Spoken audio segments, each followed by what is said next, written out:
Lukas 11 ayat 27 sampai dengan 28.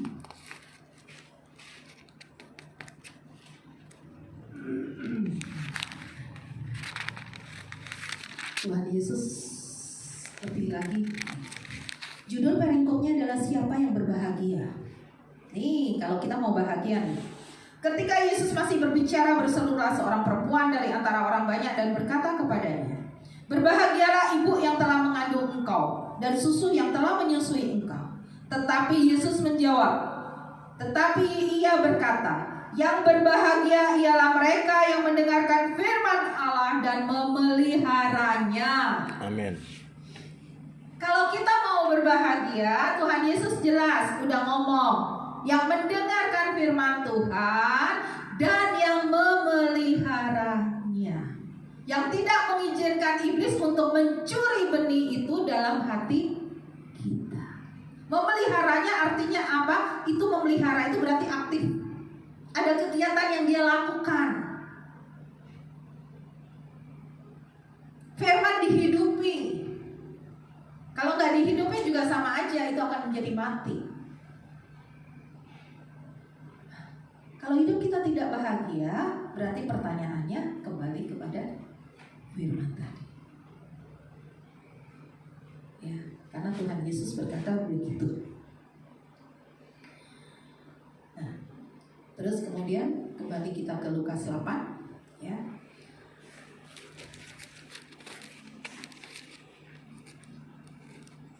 Sini saya sekarang akan membacakan yang ayat 18 dikatakan di sini dalam perumpamaan tentang pelita, ya. Udah mulai dari 16 saya baca. Tidak ada orang yang menyalakan pelita lalu menutupinya dengan tempayan atau menempatkannya di bawah tempat tidur, tetapi ia menempatkan di atas kaki dian supaya semua orang yang masuk ke dalam rumah dapat melihat cahayanya. Sebab tidak ada sesuatu yang tersembunyi yang tidak akan dinyatakan, ya, dan tidak ada sesuatu yang rahasia yang tidak akan diketahui dan diumumkan. Karena itu, perhatikanlah cara kamu mendengar. Karena siapa yang mempunyai, kepadanya akan diberi, tetapi siapa yang tidak mempunyai, daripadanya akan diambil juga apa yang ia anggap ada padanya. Ya. Nah, ini kadang-kadang juga agak confused. Siapa yang tidak mempunyai, daripadanya akan diambil. Sudah tidak mempunyai kok tambah diambil, gitu kan ya? Terus kepada siapa yang mempunyai akan ditambahkan, gitu. Nah, mempunyai dalam arti ini adalah kita mempunyai hati itu, mempunyai firman itu, mempunyai benih itu, gitu. Kalau kita dalam kehidupan kita yang tadi dikatakan Tuhan, siapa yang berbahagia adalah orang yang mendengarkan dan memelihara firman Tuhan. Nah, berarti kan kita mempunyai kalau kita memelihara itu dalam hidup kita. Maka itu Tuhan ngomong, aku datang untuk memberikan, ya. Di dalam segala kelimpahan itu akan terwujud. Karena apa? Kita mempunyai. Maka itu akan ditambahkan kepada kita. Tapi kalau kita tidak mempunyai benih itu dan kita tidak memeliharanya, hidup kita kosong, kasih karunia itu tidak ada pada kita. Itulah yang diambil oleh Tuhan. Karena nanti kita akan nyampe kepada firman. Jika kita tidak percaya kepada Tuhan, kita bukan anak-anak Abraham. Semua kita bukan anak-anak Allah. Semua adalah anak-anak Abraham. Nanti kita akan nyampe di situ. Nah, Abraham selalu dilogiskan dengan adalah berkat. Nah, ya. Jadi, ayo. Benih firman Tuhan itu sangat penting dalam hidup kita. Dan kita harus memiliki itu dan memelihara di dalam hidup kita. Firman Tuhan mengajarkan kita. Nah, mari. Jadi kita semuanya sekarang kita harus bersama-sama. Ya. Kenapa kita harus memelihara firman Tuhan?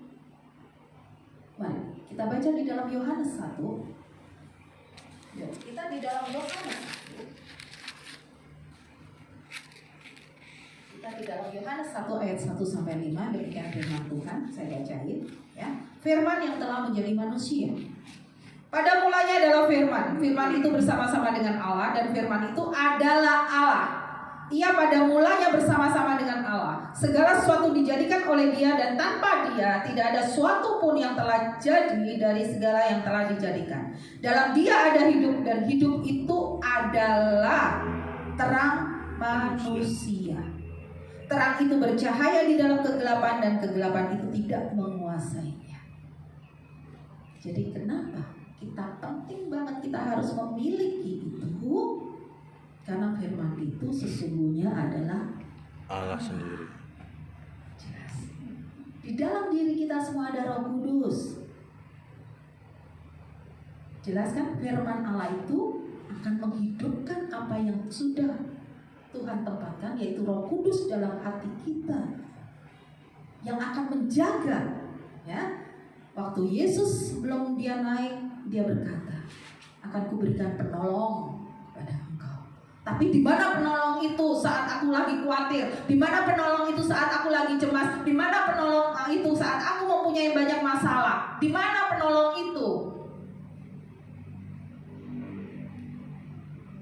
Itu pertanyaan kepada pribadi masing-masing. Di mana penolong itu? Iblis udah terlanjur nempel ke kita nih. Dia akan membisikkan, kamu berbuat seperti ini, kamu berbuat seperti ini. Nah, sekarang pertanyaannya, di mana penolong? Pikiran kita udah blank, kenapa? Iblis nempel kita kok. Dia mendekat, dia nempel terus mengelilingi kita terus. Bapak-bapak sekarang apa nggak mumet kalau orang mengelilingi kita terus gitu, direcokin terus, mumet nggak? Stres nggak? Nah, padahal ada Roh Kudus loh dalam diri kita. Di mana?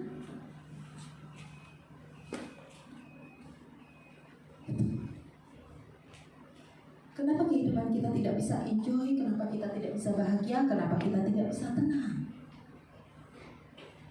Pertanyaannya adalah karena kita tidak mempunyai. Maka itu segala sesuatunya diambil. Tapi kalau kita mempunyai, akan ditambahkan. Amin. Tadi firman yang kita itu. Ya, mari kita lebih lagi exciting. Firman yang didengar jangan selalu berlalu dari telinga kanan keluar telinga kiri. No.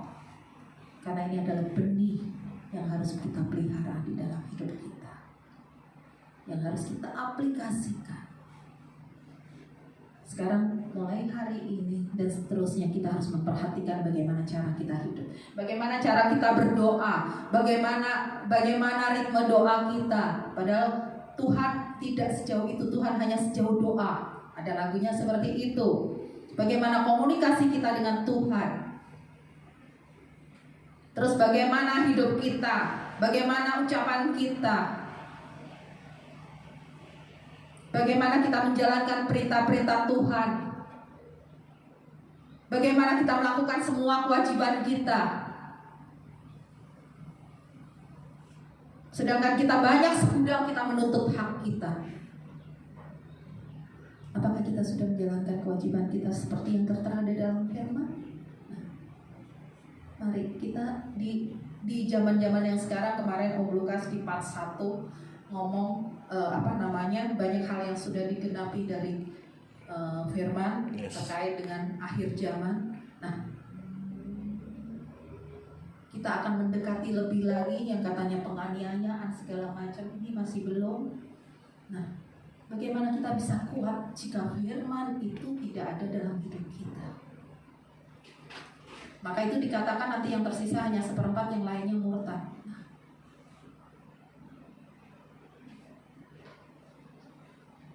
Pegangan kita hanya satu, benih Tuhan. Kita mau menjadikan kita tanah yang subur.